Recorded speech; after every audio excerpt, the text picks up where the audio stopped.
좋습니다. 저희가 지난주에 엘리사 선지자가 아람 수도 다메섹을 방문했었던 이야기를 살펴보았습니다.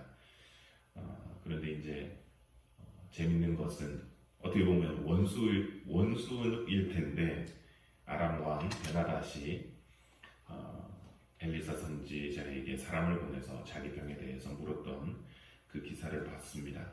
그래서 저희가 살펴본 것은 병이 나을지 말지를 묻는 것이 아니라 살려달라고 그렇게 하나님 앞에 매어 달려야 됐던 것이 아닌가, 더 늦기 전에 매어 달려야 될 것이 있다면 우리가 구해야 되겠다 생각을 했었고요.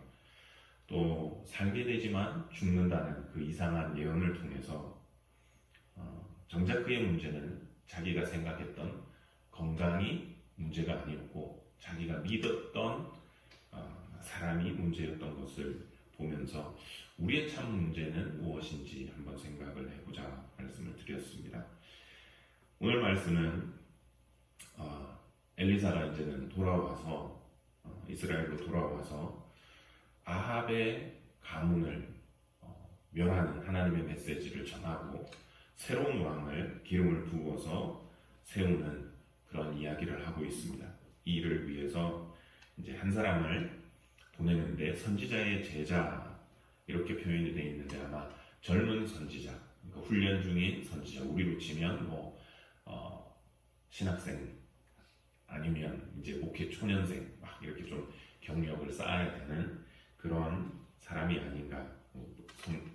성경을 보면 이제 또 청년이라는 말을 또 하기도 합니다. 오늘 말씀을 이 본문을 읽으면서 이 한 사람에 대해서 조금 생각을 해보았습니다.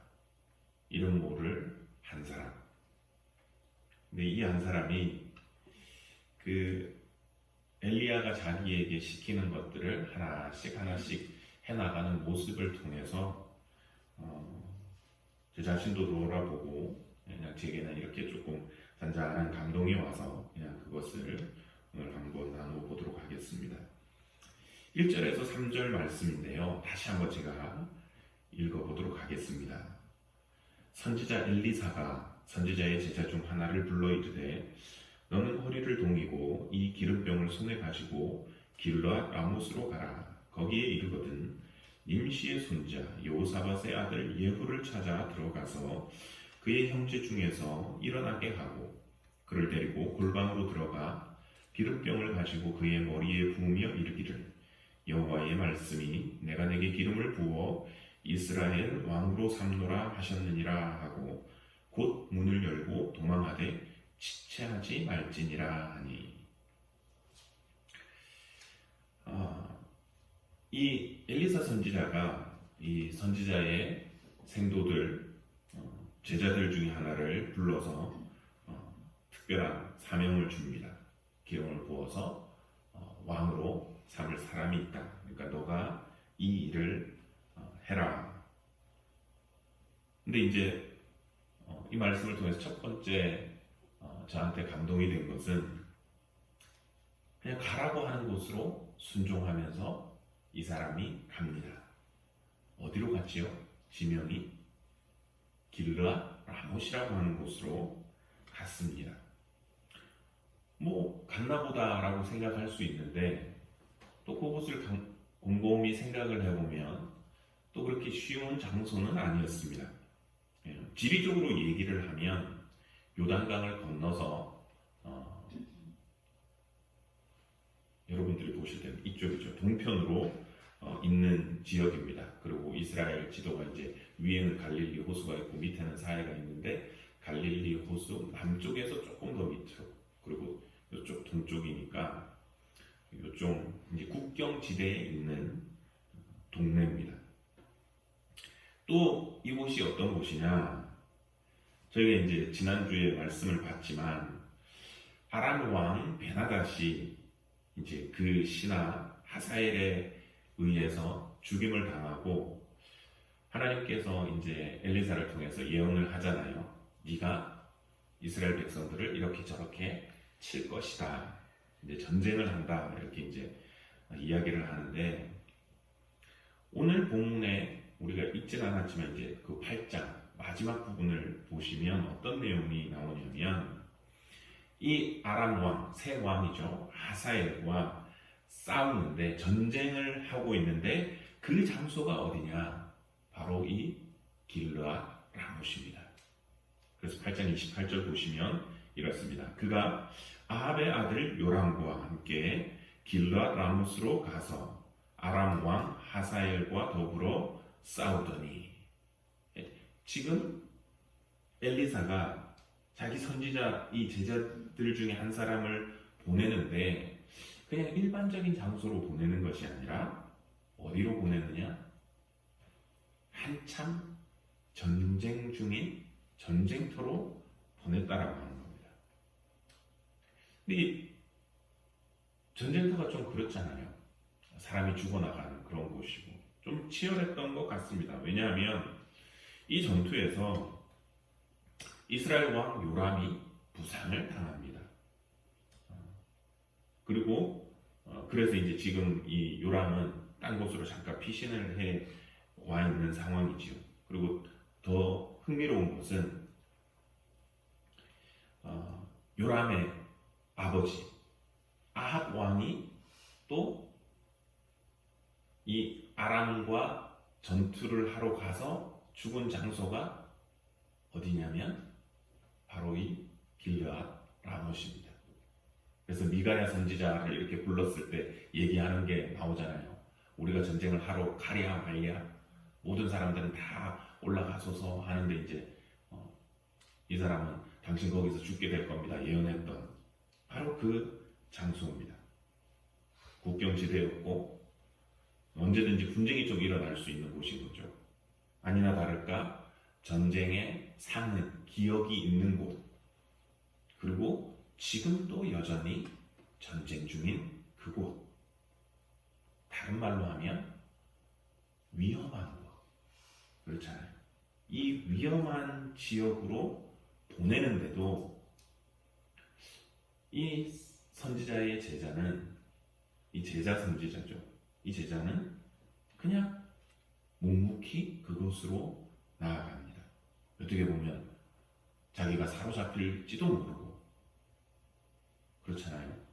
뭐 우연히 성경에 보면 그렇게도 나오잖아요. 우연히 당기는 화살에 왕들이 맞아 죽는데 근처 갔다가 내가 죽을 수도 있는데 사로잡힐 수도 있고 아니면 뭐 상할 수도 있고 정말 우리가 속된 표현을 하면 재수 나쁘면 죽을 수도 있는 그곳으로 갑니다. 위험을 무릅쓰고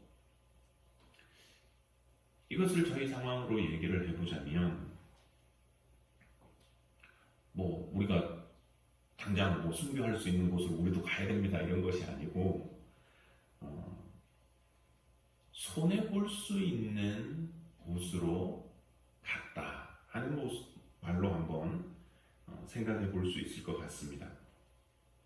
여러분들은 어떻게 손해 잘 보시나요? 우리 권사님들 그러신 것 같아요. 교회 집사님들하고 늘 퍼주시니까. 근데 저는 좀 안 그렇습니다. 저는 양치짓을 잘 합니다. 내가 손해 볼 것 같으면 이렇게 싹 빠지고 싶고 그렇습니다. 교회 안에도 그렇지요.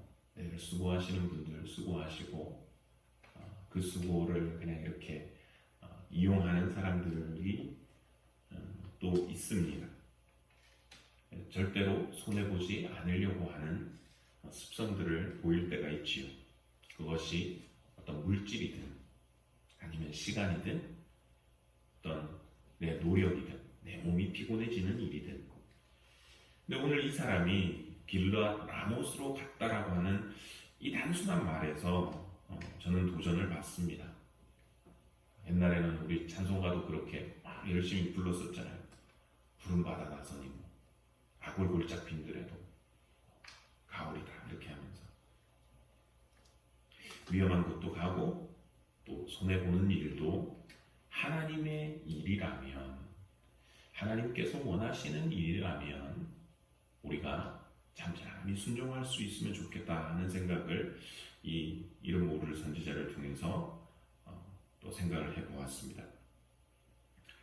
두 번째 이 사람을 통해서 받은 또 도전이라고 할까요? 그것은 그가 자기에게 주어진 일을 마치고 돌아가는 모습 가운데에서 한번 생각을 해보았습니다. 엘리사가 이제 일을 미션을 시켰습니다. 예후라고 하는 사람을 찾아서 그 사람에게 기름을 붓고 왕으로 세운 다음에 어떻게 하라고 하냐면 3절에 보시면 도망을 가라고 합니다. 도망을. 그것도 지체하지 말고 도망을 가라. 그래서 10절 보면 그 사람이 어떻게 하냐면 곧 문을 열고 도망하니라 이렇게 나옵니다. 왜 이 사람이 도망을 가야 했을까? 그게 사실 명확하지는 않습니다. 성경에도 이야기를 하고 있지는 않고, 근데 이렇게 자료를 찾아봐도 보편적으로는 이렇게 생각들을 하는 것 같습니다. 지금 예후에게 기름을 붓는다라고 하는 것은 새로운 왕을 세우는 것이잖아요. 그러니까 쿠데타를 일으키라고 승인을 해주는 것이니까 위험한 것이다.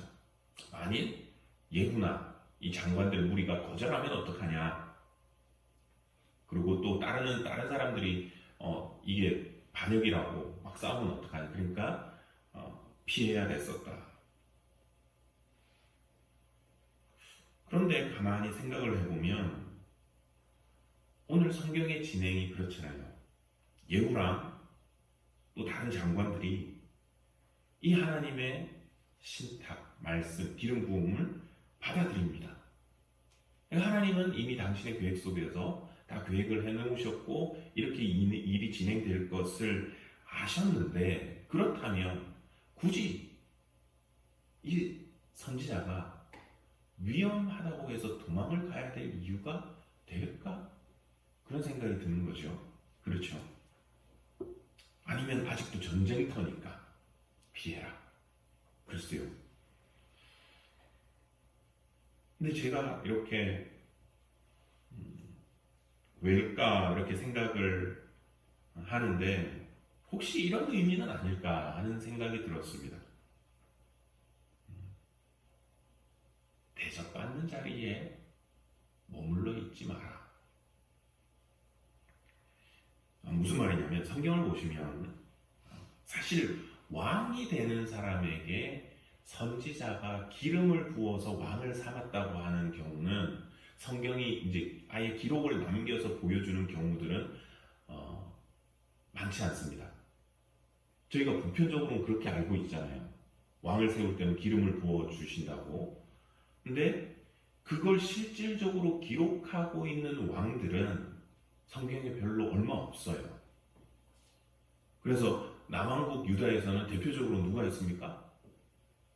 사무엘이 제일 처음 사울에게 기름을 부어줬고, 그 다음에 사울이 마음에 안 드는 하나님이 야, 안 되겠다. 다른 사람 또 다윗에게 기름을 부어줬고, 그 다음에 다윗이 죽을 때가 다 돼가지고 막 후계자를 안 세우고 있으니까 다른 사람이 내가 왕 할 것이다 이렇게 하니까 또 어떡합니까?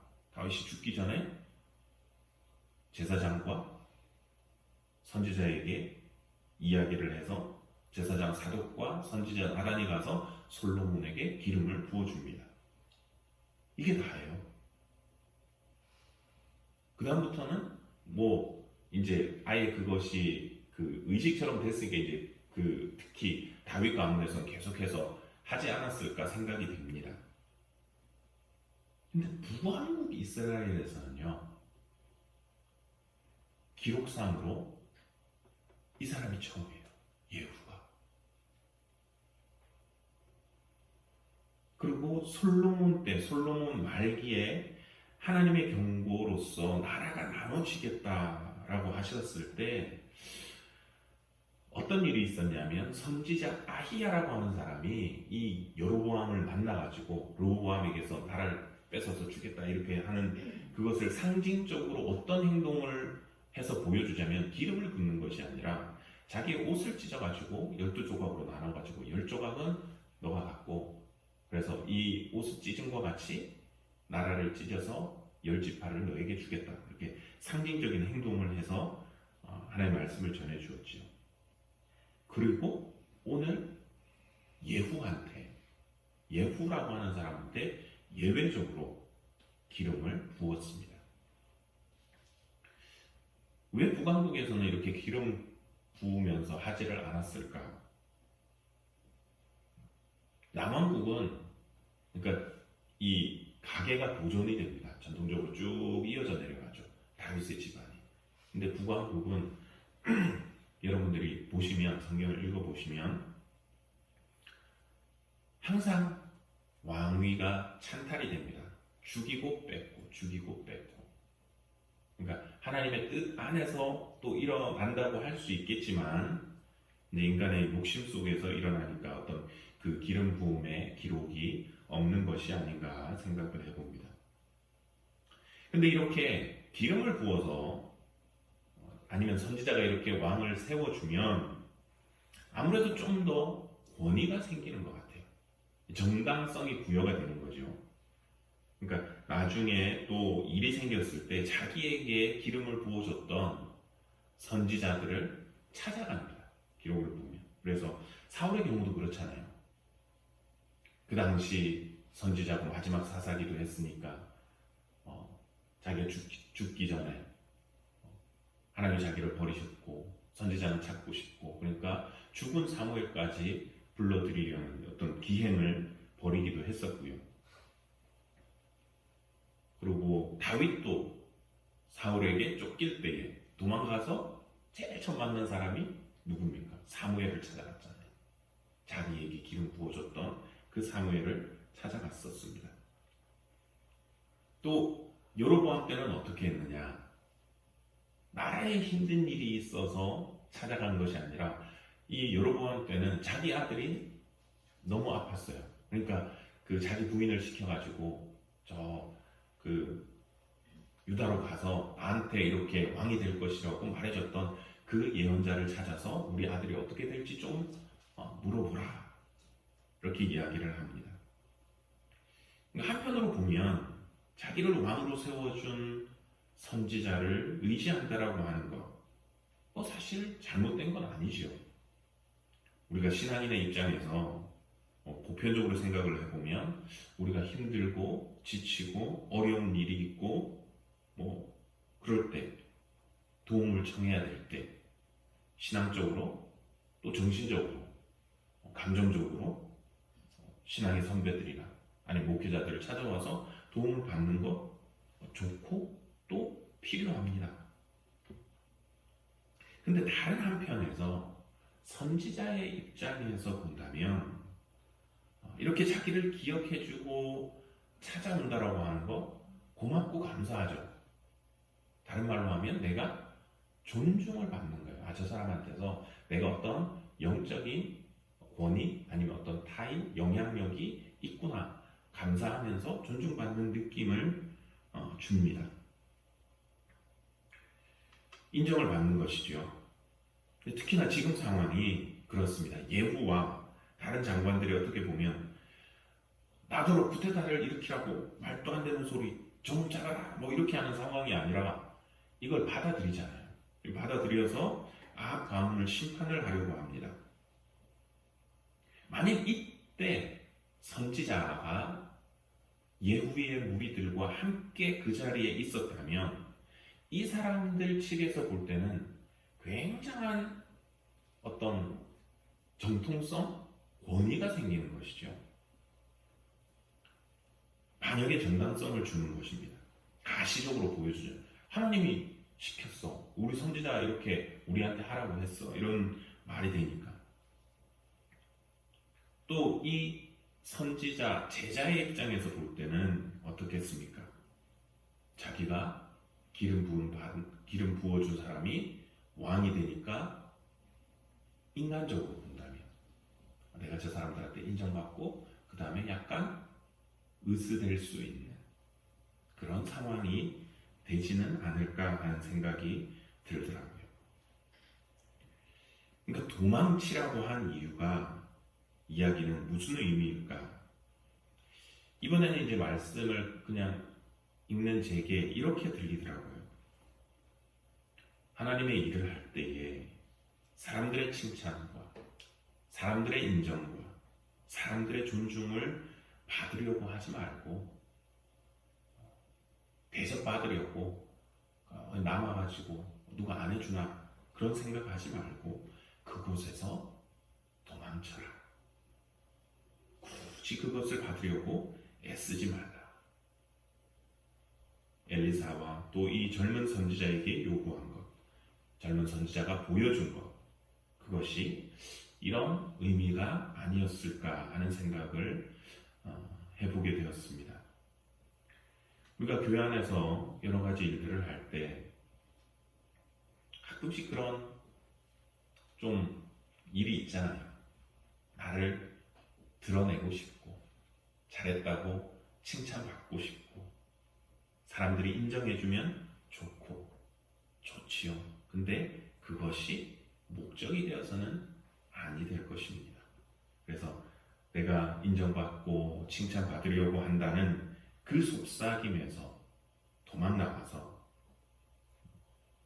사람들이 알아주지 않아도 몰라줘도 내가 이렇게 하는 걸 알기는 할까? 뭐 그런 생각이 든다 하더라도 겸손히 알아주지 않아도 겸손히 우리 교회를 섬기고 또 맡겨주신 목장들을 섬기는 이 일에 있어서 우리가 크고 작은 일들 속상한 일이 생겨도 잘 감당할 수 있기를 원합니다. 또 우리에게 붙여준 사람들 사랑으로 잘 섬길 수 있으면 좋겠습니다. 비록 사람들은 알아주지 못해도 은밀한 중에 보시는 하나님께서 은밀한 중에 다 보시고 나중에 저희들이 하나님 앞에 섰을 때에 착하고 충성된 종아 네가 작은 일에 충성했다. 내가 다 보고 있었다. 이렇게 하나님께서 말씀해 주시고 그리고 예비하신 그 상급도 우리가 받아 누릴 수 있는 저희들의 신앙이 되기를 소원합니다. 또 한 가지 이 사람을 통해서 생각해 본 것은 교훈은 하나님의 일을 하고 난 다음에 받는 취급입니다. 취급. 부당한 취급. 제가 읽지는 않았는데 11절 말씀입니다. 저희가 이제 단락이 한 13절까지 있는데 조금 긴 것 같아서 제가 끊었습니다. 11절을 보시면 이렇습니다. 제가 읽겠습니다. 예후가 나와서 그의 주인의 신복들에게 이르니 한 사람이 그에게 묻되 평안하냐? 그 미친 자가 무슨 까닭으로 그들에게 왔더냐? 대답하되 그대들이 그 사람과 그가 말한 것을 알리라 하더라. 전쟁을 막 하고 있다가 시간은 모르겠습니다. 저녁 때였는지 웬 사람이 하나 찾아와가지고는 갑자기 예후 장관을 만나게 해달라고 그럽니다. 그러고는 다른 반에서 개인적으로 그를 만나고 머리에 기름을 붓고 그리고 하나님께서 주신 말씀을 메시지를 전하고 해야 될 일을 그러니까 알려주고 그러고는 문을 열고는 다시 냅다 도망을 갑니다. 이 사람이 처음에 예후를 만나러 갔을 때에 그걸 상상을 해봅니다. 그러냐고 바로 만나게 해줬을까요? 당신 누군데 우리 장관을 만나러 오냐고 지금 전쟁 중에 당신 뭐하는 사람인 줄 알고 우리의 이 대장을 만나게 해줘야 되냐. 주변에서 뭐 말리지 않았을까 싶습니다. 마치 예수님께서 길 가실 때에 바디메오가 소리 지를 때 조용하라 잠잠해라 막 이렇게 구박을 했던 것처럼 근데 막 또 소리를 지르면 오늘 지금 내가 예후를 꼭 만나야 됩니다. 또 소리를 지르니까 도저히 안 되겠다. 너를 들어와 봐라.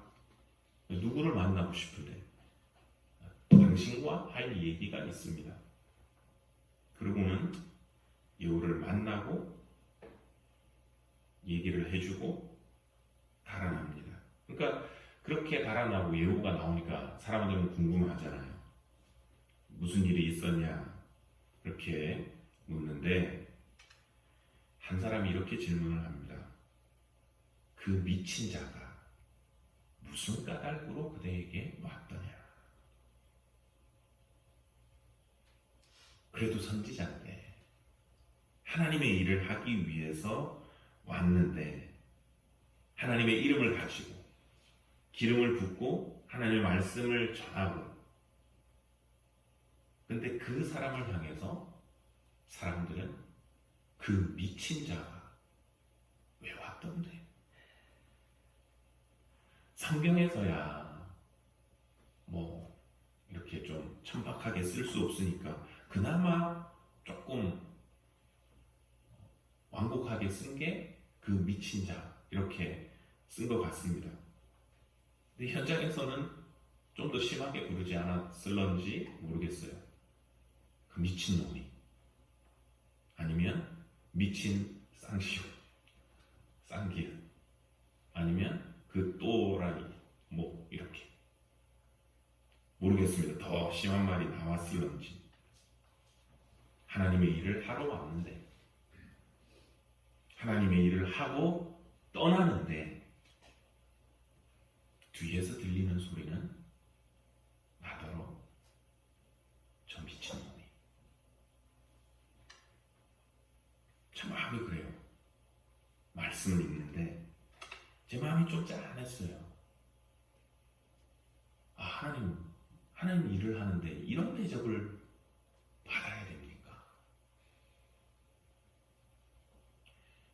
근데 가만히 보니까 이 사람만 이렇게 당한 게 아니더라고요. 성경에 보니까. 그런 소리를 들은 사람들이 성경에 나오더라고요. 바울이 그랬어요. 바울이. 사도행전 26장 24절을 보시면 이렇게 나오더라고요. 바울이 같이 변명하매 베스도가 크게 소리내어 이르되 바울아 내가 미쳤도다. 내 많은 학문이 너를 미치게 한다 하니. 바울이 예루살렘에 왔다가 잡혀가지고 재판을 받는데 자기를 변호하면서 이 얘기를 합니다. 내가 왜 이렇게 바뀌었는지, 내가 어떻게 예수를 믿게 됐는지, 무슨 일이 있었는지, 그리고 내가 왜 지금 이렇게 되었는지. 근데 이 얘기를 하니까, 그 얘기를 해주니까 재판석에 앉아있던 총독이 듣고는 야야 됐다 야 이 미친 마 이렇게 얘기를 하는 거죠.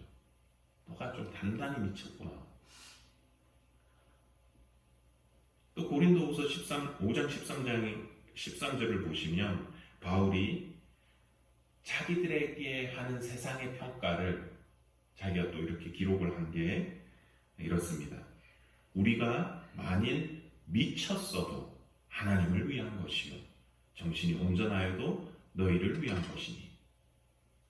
세상이 볼 때는 그래 우리 미쳤다라고 한다. 좋아. 그런데 그것도 사실은 미쳤어도 하나님을 위한 것이야. 근데 더 나아가서 보니까 바울만 미쳤다고 세상이 얘기를 한 게 아니더라고요. 누구도 미쳤냐 그랬냐면 예수님한테 대해서도 그랬더라고요. 마가복음 3장 20절 21절입니다. 집에 들어가시니 무리가 다시 모임으로 식사할 겨를도 없는지라 예수의 친족들이 듣고 그를 붙들러 나오니 이는 그가 미쳤다 하밀러라. 아니 목수일 하면서 어머니 잘 섬기고 있다가 갑자기 집을 나가가지고 돌아다니면서 온갖 사람들 다 불러 모으고 또 이상한 뭐 기적도 좀 일으키고 세리하고 창기들하고 죄인들하고 막 어울려 다니고 작당을 하고 맨날 이상한 소리가 들리니까 가족들이 불안한데 동네 사람들이 하는 얘기가 그건 거예요. 당신 아들 미쳤어. 오늘은 뭔 사람들하고 저렇게 또 한대. 무슨 일을 했다네.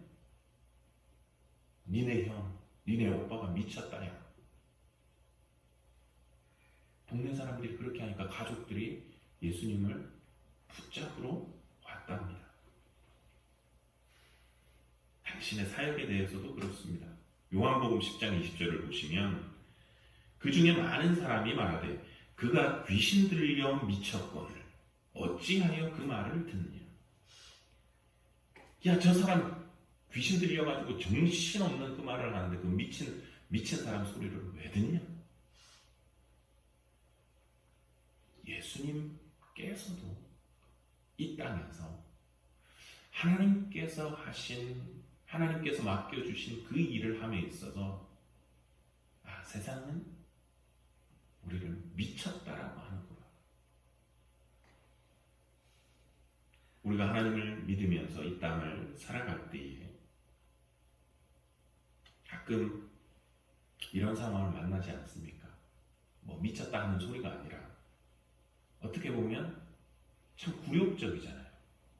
수치심을 느끼게 만들고, 저 사람 미쳤어. 미쳤나? 왜 저래? 믿지 않는 사람들에게는요, 교회 한번 나오라고 하거나 아니면 말씀이라도 이렇게 전하려고 치면 아예 정색을 하거나, 아니 이것 때문에 만나자고 했으면 이제부터는 전화하지 마세요, 이렇게도 하고요. 전도하러 나가고 어렵사리 문을 열었는데 전도지를 딱 꺼내면 그냥 안색 탁 바뀌면서 등 이렇게 밀어내고 문 쾅 닫아버리고, 사람 취급을 못 받죠. 아니 어쩌면 안 믿는 사람에게는 당연한지도 모르겠습니다. 심지어는 교회 안에서도 그렇지 않냐는 거죠. 하나님의 영광을 위해서 내가 순종한다고 했는데 돌아오는 평가는 나로 하여금 속상하게 하는 말이 들리는 거죠. 왜 저런데? 그만하지. 이상한 사람이네.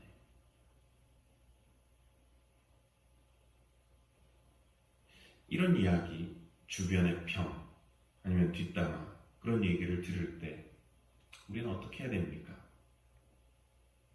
저 미친놈이라고 하는 이 표현을 들었을 때 참 어떻게 보면 하나님이 도망가라고 하는 얘기가 야, 그 말 듣지 마라 이런 말씀은 아니었나 생각이 됩니다. 아니 그 자리에 있었으면 참 속상했을 것 같습니다. 우리가 하나님의 일을 하면서 이런저런 이 얘기를 듣는다면 어떻게 할까요? 나 좀 봐. 너 이렇게 얘기했어? 이러고 이제 막 붙어서 싸우게 되나요? 아니면 보편적으로는 저희 그러죠. 시험에 들지요. 그래서 하던 일도 멈추고 이제 나 그거 안 해요. 그리고 심지어는 교회도 안 나온다고 하고. 이 말씀을 보면서 이 사람의 모습을 보면서 이 전체를 아우르는 결론적인 그 모습, 본받아야 할 모습이 사도행전 5장에 보니까 있는 것 같아요. 사도들이 예루살렘에서 사역을 하다가 이 핍박을 당하게 되는데 기적도 있고 사람들이 모이고 하니까 이 유대의 그 권위 있는 사람들이 이제 제사장들과 이런 사람들이 이 사도들을 붙잡아다가 가두고 책찍질하고 막 그럽니다. 이때 이 사도들, 제자들의 반응이 어땠냐면 결론적으로 이것이었습니다. 사도행전 5장 40절, 41절 말씀입니다. 그들이 옳게 여겨 사도들을 불러들여 채찍질하며 예수의 이름으로 말하는 것을 금하여 놓으니 사도들은 그 이름을 위하여, 예수의 이름을 위하여 능력받는 일에 합당한 자로 여기심을 기뻐하면서 공회 앞을 떠나니라. 무엇을 기뻐했다고요? 내가 높임을 받는 것, 내가 인정을 받는 것, 칭찬을 받는 그것을 기뻐한 것이 아니라 많은 사람들 중에 하나님께서 쟤는 나를 위해서 채찍도 맞아줄걸, 내 이름을 위해서 욕을 먹어도 아마 참아줄걸, 그렇게 선택되어진 것에, 자기들을 그렇게 합당하게 여겨준 그것에 오히려 감사하고 기뻐했다라고 하는 것을 볼 수가 있습니다. 능력받고 수치당하는 일에 마저 써주셔서 감사합니다. 우리가 하나님의 일을 하다가 조금이라도 서운해지면 토라지고 시험에 들고 또 교회 안 나오기 바쁜데 이 이름 없는 선지자, 예수님의 제자들, 또 초대교회의 제자들은 이렇게 욕먹는 일에 자기들을 써주심에 감사하고 기뻐했다라고 하는 것이 도전이 됩니다. 편한 곳이 아니라 전쟁터로 가야 했고 사람 앞에서의 인정과 칭찬을 받지 못하는 자리였어도 나아갔고 심지어는 미친놈이라고 하는 그 욕을 먹어도 하나님의 일을 위해서 묵묵히 나아가고 그 일을 감당했던 이 선지자 제자처럼 원하기는 저희들의 삶이 때로는 손해보는 일을 당하거나 사람들이 알아주지 않고 칭찬해주지 않아도 아니 더 나아가서 뒤에서 욕을 한다 할지라도 하나님께서 우리에게 맡기신 일들을 끝까지 감당해 나가고 나중에 하나님 앞에 섰을 때에 착하고 충성된 종아 하시는 음성을 듣고 그 상급을 받아 누릴 수 있는 저와 여러분들의 삶이 되기를 소원합니다. 기도하겠습니다. 하나님 아버지 은혜를 감사드립니다. 오늘 말씀 속에서 당신께서 맡기시는 이 일을 위해서 묵묵히 그 일을 감당해 나갔던 이름 없는 젊은 청년 선지자의 모습을 잠시 묵상을 해보았습니다. 전쟁의 위험한 곳으로 가야 했고 변변한 대접을 받거나 인정을 받는 것도 아니었고 오히려 미친놈이라는 욕을 먹어도 하나님께서 원하시는 일, 하나님께서 시키시는 일을 묵묵히 해나가는 그의 모습을 봅니다. 하나님 원하기는 저희들의 삶도 조금 손해가 되는 일이 있어도 누가 알아주지 않아도 아니 뒤에서 욕을 한다 할지라도 오히려 그 일을 다른 사람이 아닌 나를 선택하셔서 나를 합당한 자로 여겨주시고 선택해주시고 사용해주심을 기뻐하며 아버지께서 맡겨주신 일들을 잠잠히 감당하며 하나님을 기쁘시게 하는 저희들의 삶이 될 수 있도록 인도하여 주시옵소서. 오늘도 나오신 우리 권사님들, 집사님들 하나님께서 축복하여 주시고 또 온 성도님들 남은 한 주간 하나님의 은혜 가운데 지내시도록 주님께서 동행하여 주시옵기를 원하옵고 이 모든 말씀 살아서 역사하시는 우리 구주 예수 그리스도의 이름으로 기도드리옵나이다. 아멘.